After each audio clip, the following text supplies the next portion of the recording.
պատերազմ ունենք ամեն օր, աներևույթ թշնամու դեմ մենք ունենք պատերազմ։ Առանց Քրիստոսի հնարավոր չի լինի, առանց հավատքի անկարելի է հաջել լինել Աստծուն։ Միշտ դրվում է նրա վրա, որ մեր կյանքը հաջելի լինի Աստծո առջև։ Իսկ Աստծուն հաջելի լինելու համար անանք կատարել այն, ինչ որ Աստված ունի։ Մենք կարդում ենք, որ երկնքի արկայությունը ոչ ուտելիքը, ոչ էլ խմելիք, ուշադրություն դարձնենք այս խոսքերին։ Գրված է աշտարությունը, խաղաղությունը եւ ուրախությունը։ Ովքեր սրանցում կծառայեն Աստծուն, նրանք են հաջելի Աստծուն։ Գրված է, որ առանց հավատքի անկարելի է հաջել լինել Աստծուն։ Իսկ Աստծուն հաջել լինելու համար Աստվածաշունչ գիրքը մեզ սովորեցնում է գործել արտարություն, խաղաղություն եւ ուրախություն ունենալ։ Այս սրանցում եթե մենք ապրենք, բոլորիս կյանքը լինի կլինի Աստծուն սիրելիներ։ Շատություն դարձնենք այս խոսքերին, որից հետո գրված է մենք հաջելենք Աստծուն, որ մենք գովելի կլինենք բոլոր մարդկանց կողմից։ Այս խոսքերը մեր հոգու եւ սրտի մեջ դնենք, որ սրանք մեզ կյանք տան։ Եթե այս խոսքերը մեր հոգու եւ կյանքի մեջ դրեցին, մեր ժամանակները դադար են ասվելու։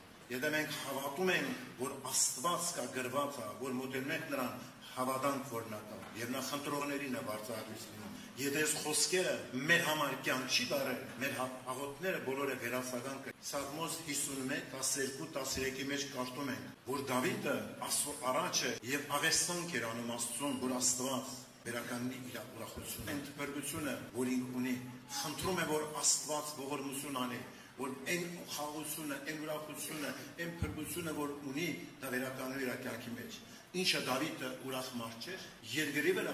երբ որ մարդը ուրախ պետք է լինի, նա պետք է ունենա աշխատանք, առողջություն, գումար, ոչ մի կարիք չունենա, հակառա ուրախ լինի երկրի վրա, դա աշխարհային ուրախություն է։ Դավիթ այս բանը չուներ, 12 ցեղի վրա հակավոր էր, մեծ զորք ուներ, հարստություն ուներ, բայց Դավիթը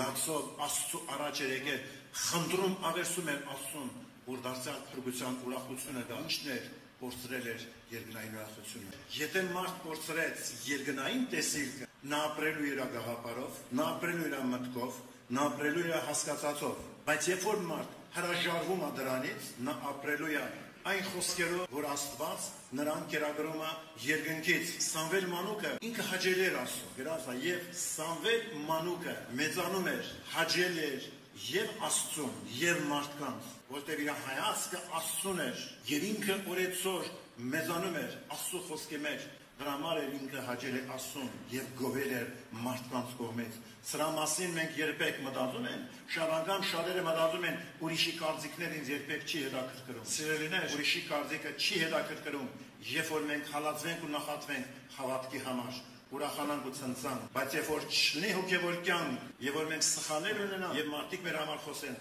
մենք ուշադրություն դարձնենք ինչ են ասում մարդիկ։